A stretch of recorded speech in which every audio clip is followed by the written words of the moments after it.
Alors, chers élèves, il faut savoir que là, nous allons passer dans quelque chose de vraiment dangereux, d'accord? Donc, il faut vraiment protéger vos mains avec un gant, même si vous pouvez avoir les gants durs là, parce que là, je vais faire une petite quantité. Mais lorsque vous allez vouloir faire ça chez vous en grande quantité ou même en petite quantité, comme voilà, vous n'êtes pas encore vraiment très prêt pour ça. Protégez-vous, mettez des habits vraiment longs, avec des manches longues pour vraiment couvrir toute votre peau. D'accord? Parce que c'est très, très corrosif. Ce que je vais utiliser, c'est la soude. D'accord? Donc, je vais passer à la pesée de ma soude. Donc, c'est vraiment une étape à vraiment être prudent, ne pas le faire devant les enfants, devant des animaux domestiques, parce que on n'en sait jamais. D'accord?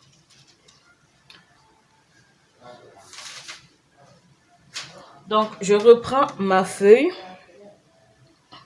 Alors, on a besoin de 31,97 grammes de soude.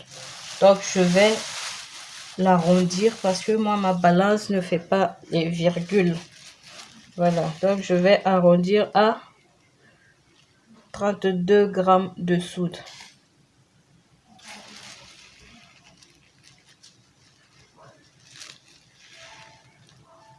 Vraiment, faites attention pour ne pas vous brûler pendant cette étape-là.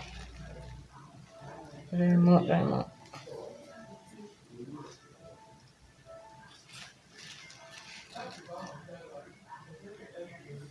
Là, j'ai mes 32 grammes de soude. Et là, je referme vraiment bien parce que il ne faut pas jouer avec la soude. C'est très, très, très dangereux. Je le dépose à côté. Et ce que je vais faire maintenant, je vais venir peser mon eau.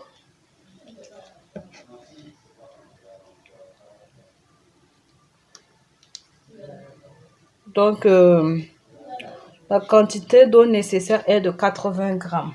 Donc, je viens peser 80 grammes d'eau.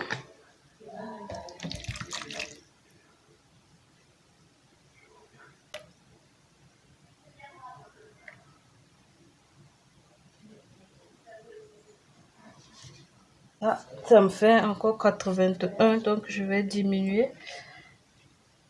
Donc, il faut vraiment faire en sorte d'avoir les quantités exactes, d'accord?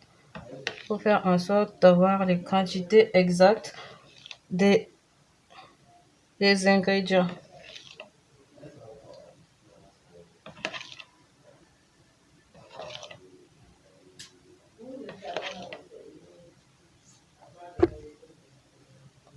Donc voilà, c'est bon.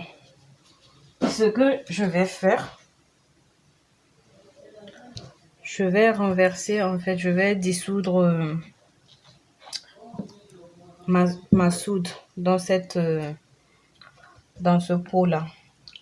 Donc je renverse mon eau, mes 80 grammes d'eau. Et je vais venir.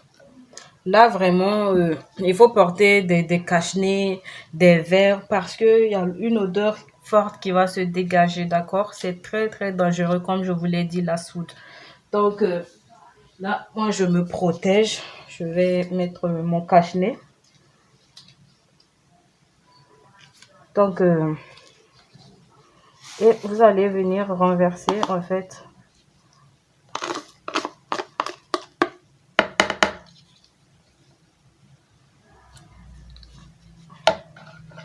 petit à petit, votre soude.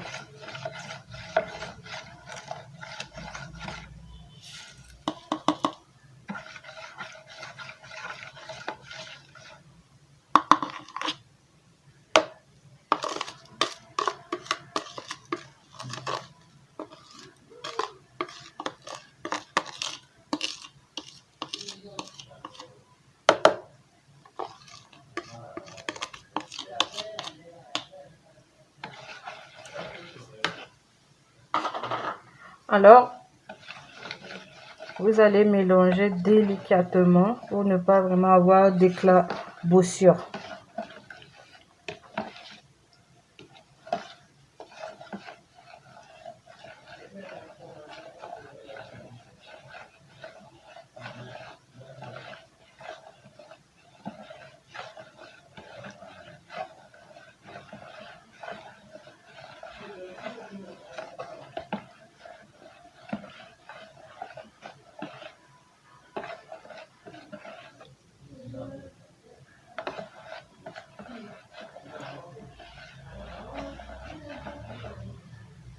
Alors, une fois que votre soude a complètement dissous, vous allez laisser reposer environ 30 minutes pour que ça refroidisse, puisque là c'est très chaud.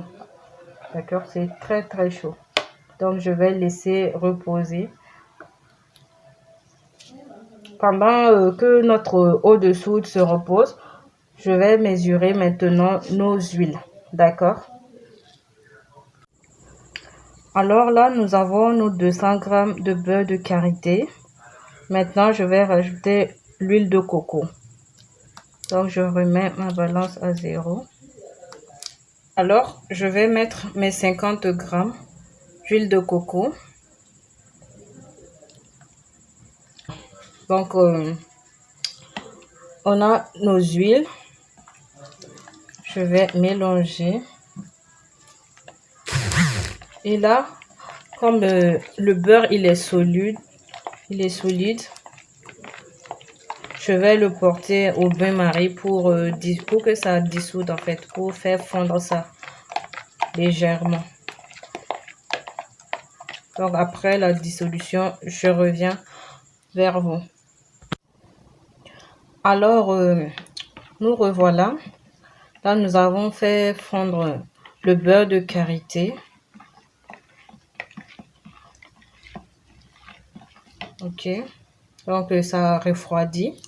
Et nous allons vérifier notre eau de soude qui aussi a refroidi. D'accord. Donc nous allons maintenant passer au mélange.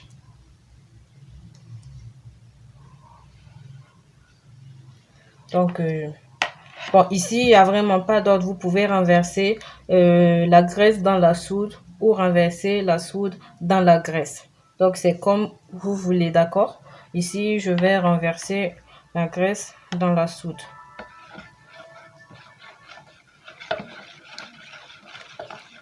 On renverse tout en remuant.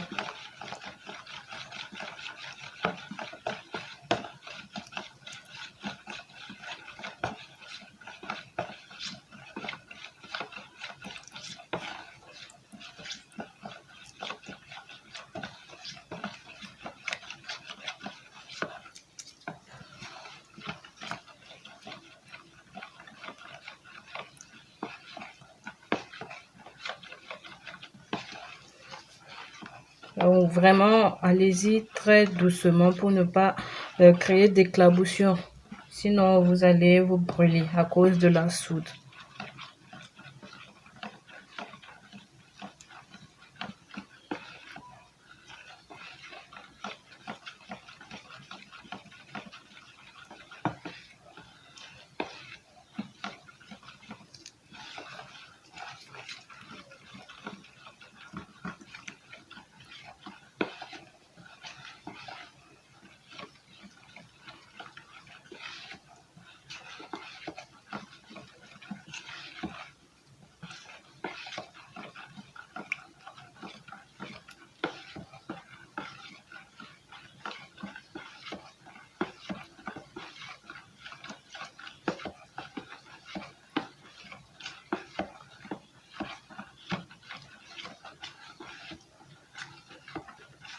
Donc vraiment, comme je vous l'ai dit, ne soyez pas à côté des enfants pour faire ça.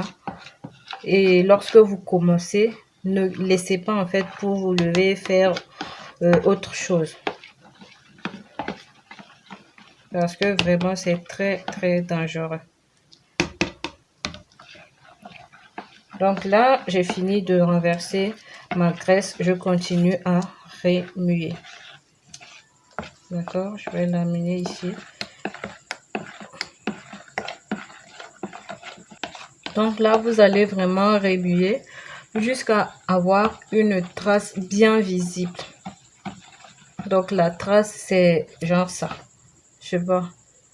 Donc vous voyez, quand vous déposez, en fait, ça va vous faire une trace. Donc c'est ce qu'on appelle la trace. Donc là, j'en ai, mais pour être sûr, parce que il y a la fausse trace qui existe. Donc pour être sûr, c'est de vraiment remuer pendant quand même assez longtemps et avoir une trace vraiment visible. Donc je vais continuer à remuer. Alors j'oubliais, n'utilisez pas le fer pour faire vos préparations de produits cosmétiques, notamment le savon, saponification à froid. D'abord, c'est très dangereux, c'est pas bon. Utilisez toujours des ustensiles en bois, en plastique ou en inox. Alors là, je pense que nous avons déjà la trace. Vous voyez, on a la trace. Et on va faire, là déjà, c'est notre savon de base. Alors, guys, la pâte que vous voyez ici, c'est notre savon de base. Si vous voulez vous arrêter à ça, vous allez juste prendre un moule, d'accord, et vous allez mettre la pâte dedans et la laisser durcir. Une fois que ça sera dur, vous allez voir que c'est vraiment un pain de savon. Et maintenant, j'avais promis en début de vidéo de vous faire des rajouts d'actifs. Ici, j'ai choisi des actifs clarifiants naturels tels que le curcuma et le zeste d'orange. D'accord? Mais vous pouvez aller au-delà. Vous pouvez prendre n'importe quel actif que vous voulez, qu'elle soit clarifiante, éclaircissante, blanchissante, naturelle ou pas. C'est vous qui voyez. Mais moi, j'aime vraiment les choses naturelles. Donc, c'est ce qu'on va faire ici, clarifiant naturel. Donc, je vais commencer par rajouter les actifs et vous allez voir en fait comment ça va se dérouler, guys. Donc là, nous pouvons déjà rajouter nos actifs. Je vais rajouter la glycérine qui, on n'avait pas donné de quantité, mais je pense que je vais vite faire. Je vais prendre 20 grammes de glycérine, d'accord. 20 grammes, c'est environ 2 cuillères à soupe, hein. Environ 2 cuillères à soupe, puisque j'ai plus le temps de m'arrêter et peser, puisque on a déjà notre trace. Donc je vais rajouter directement 2 cuillères à soupe de glycérine.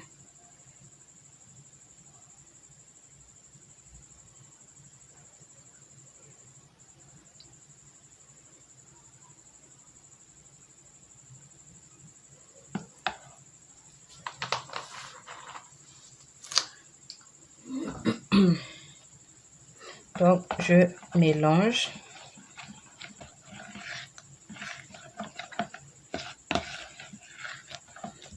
Et là, je vais venir rajouter le curcuma. Je vais rajouter, voilà. Donc, comme je vous dis, il faut vraiment peser vos actifs avant de faire votre formulation. Puisque là, il y a des savons, lorsque vous faites, ça va durcir très rapidement. Et vous n'allez pas pouvoir rajouter vos actifs. Mais là, avec les huiles que j'ai utilisées, d'accord, ça ne durcit pas rapidement. Donc alors, je vais rajouter mon curcuma.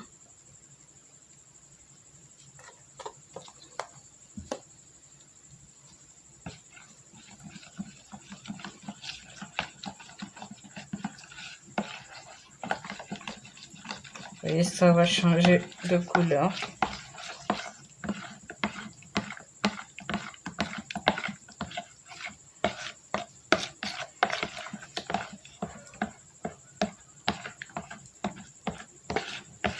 Mais ça, c'est en fait le changement de couleur, c'est l'effet de soude.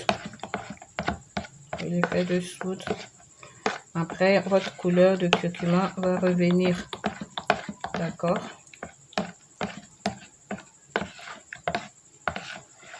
Donc, le curcuma, j'ai rajouté environ 10 grammes. Donc, une cuillère. Environ une cuillère à soupe, pardon. Donc, je mélange très, très bien.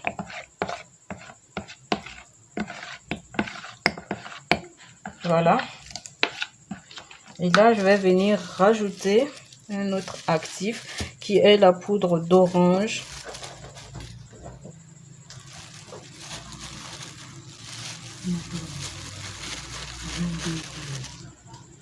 Donc, je vais rajouter environ 10 grammes également. Voilà. Et je vais remuer.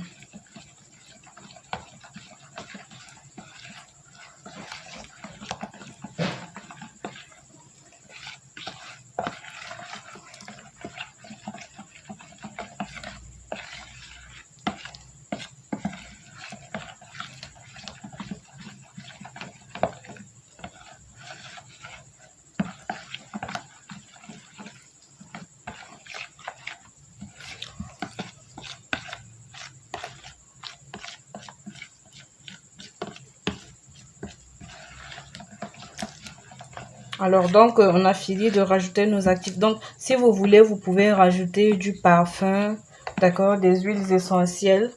Mais moi, je vais laisser comme ça. D'accord, je vais laisser sans parfum. Je vais laisser l'odeur naturelle, en fait, du zeste d'orange, pardon, du zeste d'orange. Parce que les zestes d'orange, ça sent très, très bon. Ça a une bonne odeur naturelle que j'aime beaucoup. Alors là, nous avons fini de formuler notre savon. D'accord. Ce savon, il sera clarifiant, hydratant, nourrissant. Vraiment, ça va vous donner, ça va laver le teint comme on dit. C'est pas éclaircissant, mais ça va faire briller le teint. Donc, nous avons fini. Lorsque vous finissez, vous allez renverser vos savons soit dans vos boîtes. D'accord. Si vous avez des moules, vous moulez ça. Donc, moi, je vais mettre ça dans les moules. Donc, mes moules, je vais mouler le savon. Et guys, vraiment pour mouler vos savons, vous allez choisir soit des moules en silicone, soit des moules en bois. Voilà, vous voyez un menuisier qui va confectionner votre moule en bois pour vous. Mais les moules en fer qui se vendent actuellement, là, j'en ai vu et c'est vraiment déplorable d'utiliser, en tout cas dans la cosmétique, pour le skincare. Je ne vous conseille pas d'utiliser les ustensiles en fer. Peut-être celles qui le font, c'est pour les produits ménagers, genre faire des savons pour laver les habits, des savons pour nettoyer le sol, je sais pas. Mais pour le skincare, évitez vraiment les ustensiles en fer. Privilégiez l'inox, le bois ou bien les moules en silicone. D'accord, guys, c'est vraiment un conseil que je vous donne. Parce que, vous voyez, le savon, il est déjà formé comme ça. Mais il y a toujours de la soude. La soude va partir sous 4 à 6 semaines. Voilà pourquoi il ne faut pas utiliser le savon tout de suite. Il faut le laisser 4 à 6 semaines avant de l'utiliser, parce que là c'est un savon à froid, une saponification à froid qu'on a fait. J'ai oublié de le préciser en début de vidéo. Et les saponifications à froid, ça s'utilise pas en même temps. Lorsque vous finissez et que le savon se forme, vous devez attendre 4 à 6 semaines avant de l'utiliser. J'espère qu'on est bon. Alors, aussi concernant la couleur du savon, c'est l'effet de soude, puisque on sait que le curcuma est jaune et le savon devrait être jaune, mais avec la soude, le savon il a cette couleur orangée, mais pendant la cure, d'accord, pendant la cure, la couleur du curcuma va revenir.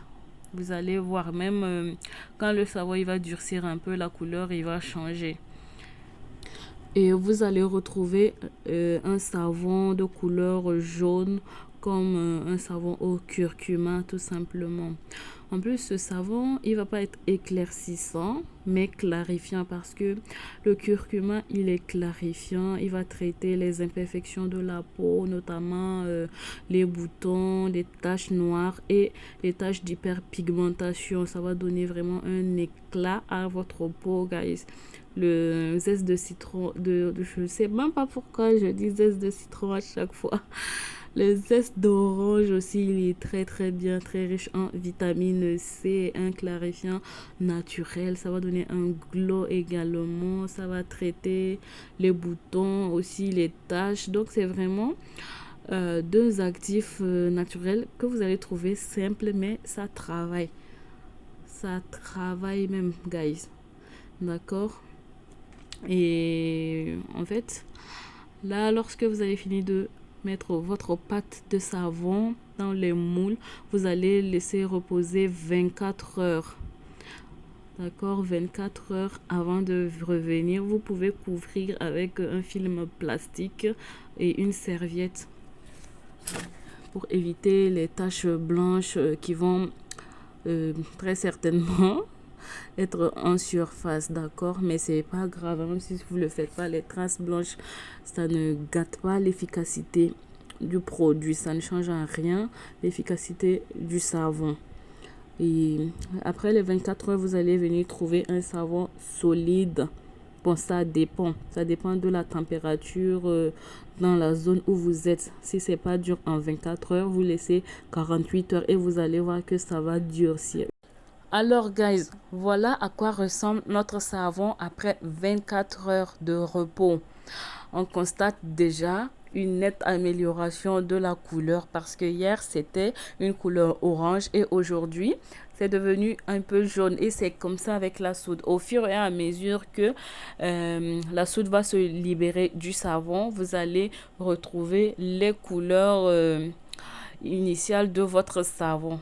Initial, bon, je sais pas si c'est comme ça se dit. Dans tous les cas, vous savez que le curcuma est jaune. Quand on le met dans un produit, ça doit être jaune également. Donc lorsque vous allez finir avec la cure, vous allez retrouver une très belle couleur jaune, mais il faut attendre 4 à 6 semaines pour que la cure se termine, guys. C'est comme ça avec la saponification à froid. En tout cas, minimum 4 semaines. Mais moi, j'aime aller jusqu'à 6 semaines pour être sûr qu'il n'y a plus de soude dans mon savon. Et une fois que vous allez voir que le savon est un peu dur, vous pouvez démouler. Et avec le moule en silicone, ça se démoule très facilement. Donc, vous pouvez opter pour ça.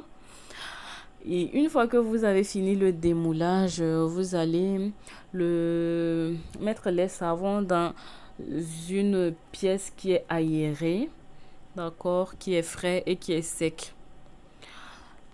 Là, vous allez faire votre cure là-bas pendant 6 semaines environ.